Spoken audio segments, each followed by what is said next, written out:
नमस्कार, मेरा नाम डॉक्टर स्वाति पांडे है और हम डिस्कस करेंगे रिगार्डिंग कॉफिंग। कॉफिंग एक बहुत ही कॉमन प्रॉब्लम है पेरेंट्स की कि उनका बच्चा हमेशा खांस रहा है, रात को सोने जाता है और खांस रहा है। सो हमें ये समझना ज़रूरी है 90% वो एक सिंपल वायरस है जिसकी वजह से ऐसा हो रहा है। और शरीर में जब भी किसी टाइप का कीटाणु एंटर करता है, हमारा शरीर एक रिफ्लेक्स प्रोड्यूस करता है उसको बाहर निकालने के लिए, जो in the form of coughing आता है।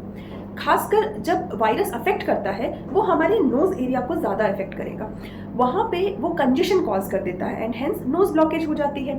जब भी हमारा बच्चा लेटता है, नाइट में जनरली स्लीप के टाइम पे कह लीजिए या दिन के टाइम में भी, उस समय बिकॉज नोज ब्लॉक्ड है, अब जो एयर नोज के थ्रू एंटर होना चाहिए था वो अब हमारे माउथ से एंटर हो रही है। नोज में ह्यूमिडिफिकेशन का मैकेनिज्म होता है जो कि सूखी हेयर को थोड़ा सा ह्यूमिडिफाई, थोड़ा वाटर कंटेंट ऐड कर देता है जिससे वो एक पूरा ट्रैक को मॉइस्चरस रखता है। नाउ ड्राई एयर थ्रोट के थ्रू एंटर हुआ, ऑलरेडी नाक बंद थी, पीछे से कुछ ना कुछ टिकल होकर थ्रोट में जा रहा था, साथ में ड्राई एयर हिट किया और उसने कंजेशन किया and then further coughing coughing coughing. Sometimes खांसी करते करते बच्चे उल्टी भी कर देते हैं बिकॉज बच्चों का जो इसोफेगस है, फूड पाइप है, वो छोटी होती है। सो पेरेंट्स, इसमें इतना घबराने की बात नहीं है।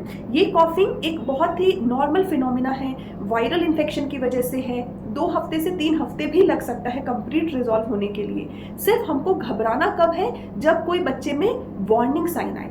नाउ वार्निंग साइन किसको कहते हैं? अगर बच्चे को अक्सर मिडनाइट अर्ली मॉर्निंग में बार बार खांसी आ रही है, या फिर बच्चा तेजी से सांस ले रहा है, या उसकी पसलियां चल रही हैं, नाक जो है नेजल फ्लेयरिंग बोलते हैं, नाक के ऐसे मेंढक के जैसे फूल रही हैं, या यहाँ पे गड्ढे बढ़ रहे हैं, so these are the warning sign. उस केस में हमें इमीडिएटली हॉस्पिटल जाना है।